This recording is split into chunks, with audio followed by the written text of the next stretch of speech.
So now, let's go into the lesson. What's going on in the earth today? We see what's going on over there in the Middle East. And by the way, remember when people were all up in arms and talking about, oh, Egypt and what's going on over in Egypt, and people are, they stirred everyone up in a frenzy? Somebody tell me why Egypt is not in the news right now. It was the end of the world at one point for Egypt. Everybody was talking about Egypt. You know, I think there's people even making videos out there talking about, yeah, he got them people to go to Egypt. I ain't get nobody to go I ain't make nobody go nowhere. That's number one. Okay? People are grown folk. They do what they want to do. All right? Number two, yeah, these people are going to get killed and destroyed over there. Oh, it's total mayhem. What happened? Why no one is talking about Egypt right now? Where you at? Why no one's talking about Egypt? Why the news is not talking about Egypt no more? Have anything changed in Egypt? What changed?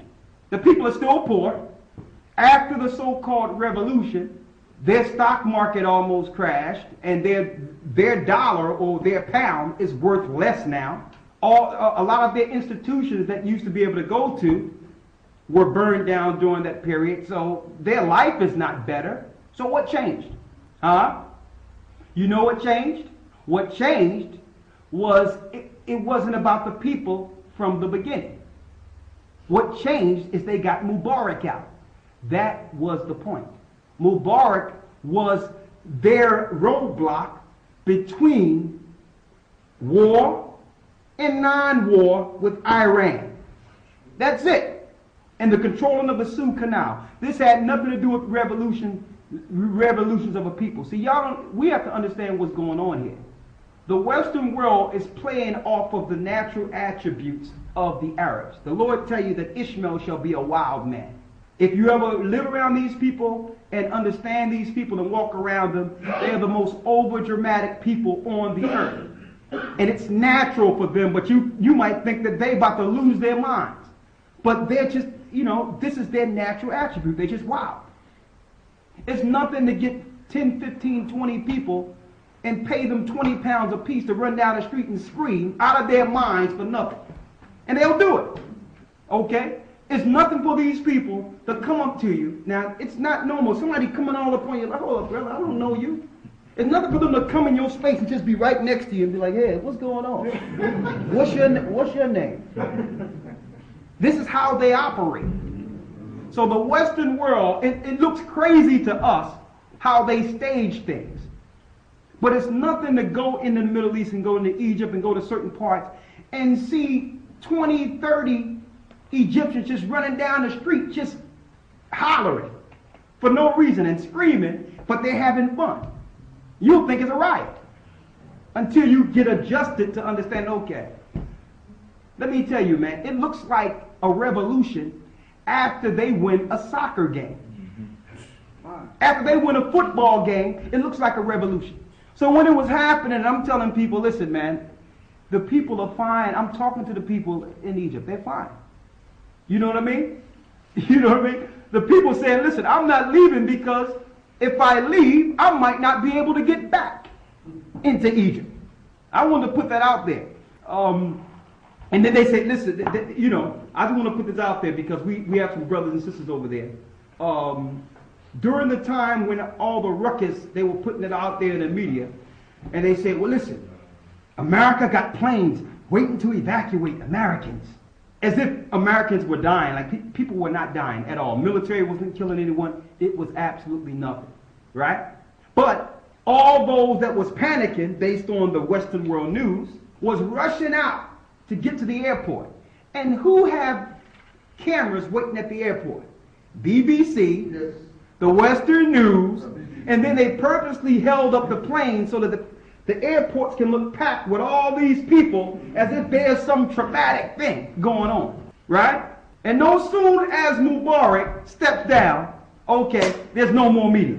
Nothing changed. The Egyptians' life didn't change, nothing, right? And then, listen, after Tunisia, then Egypt, then all of a sudden, let's point to Libya. Let's point to Libya now. Come to find out, these revolutionists are not even citizens of this country. It's a group of factions of so-called Al-Qaeda, which was set up by the CIA, the British intelligence, and American intelligence, that hire Arabs to go into different areas and bust them out of different areas into another country and have the same people standing on top of tanks taking pictures, when these people are not even the real revolutionists. It's photo ops from one country to the next to make you think that these people are trying to stand for freedom against their tyrannical president, right? But really, we're going to give a Bible understanding of what's going on right now. This is what we call the beginning of the battle of Armageddon. And I'm going to tell you, the Western world will accomplish the majority of things they set out to do. It's going to happen. But at the end of the day, it's going to push God's people. It's going to push God's people into a corner. And we're going to call on our God, and we're going to, the small faction that's left in this earth will fight together. We'll be forced to come together under that. All right? Because they're aiming this thing towards destroying us. Y'all looking at the Middle East. Y'all don't realize that a lot of these people in the Middle East, it's our people who are scattered throughout different places when we left Israel. They're still aimed towards destroying us. Farrakhan said something very important when he mentioned that in his personal conversation with Gaddafi, he told him that the black man will lead this at the very end.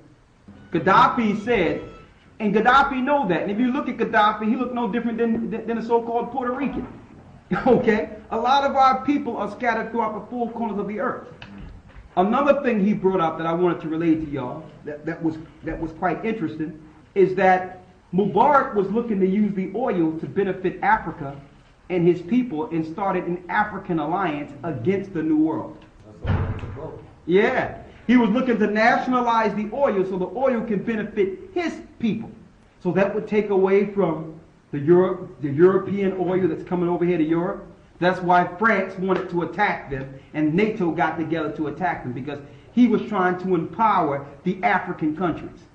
The Western world is looking to empower tyrants and set up coups and civil wars in Africa so that they can take the resources out of Africa. Well, it's the same thing that they did before. Same thing. It's divide and conquer. Talking about they're there to try to take out this tyrant and this dictator. Hold up, you know, and Farrakhan said, he says, listen, when is it that America didn't like dictators? When is it that the Western world loved dictators? They set up their own dictators for their special interests. So I'm putting this out there. Do not believe anything you see on BBC or anything you see on the news concerning these wars. If you want to know what's going on, you can go into this Bible. It'll tell you exactly how these wars are going to end. The Western world will accomplish the majority of things they want to accomplish.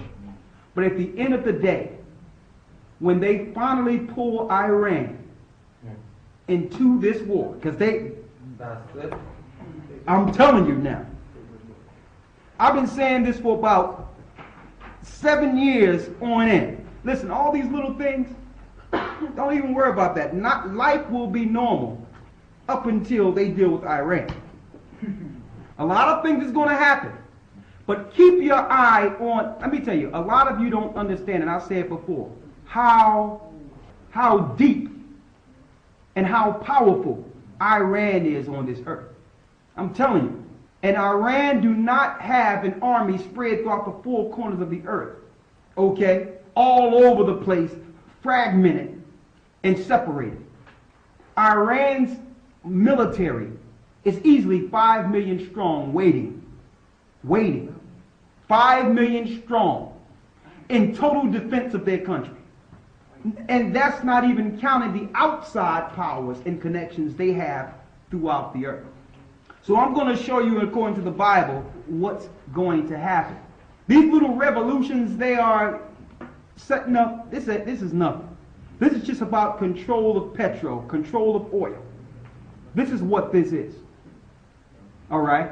It have nothing to do with releasing people and giving people democracy and giving people freedom. When have the Western world ever cared about you having freedom and liberty? You think they care about Arabs? How can you say that I'm down and I want to free the Libyans and I want to free the people of the Arab world, and you just killed like 2-3 million Iraqis?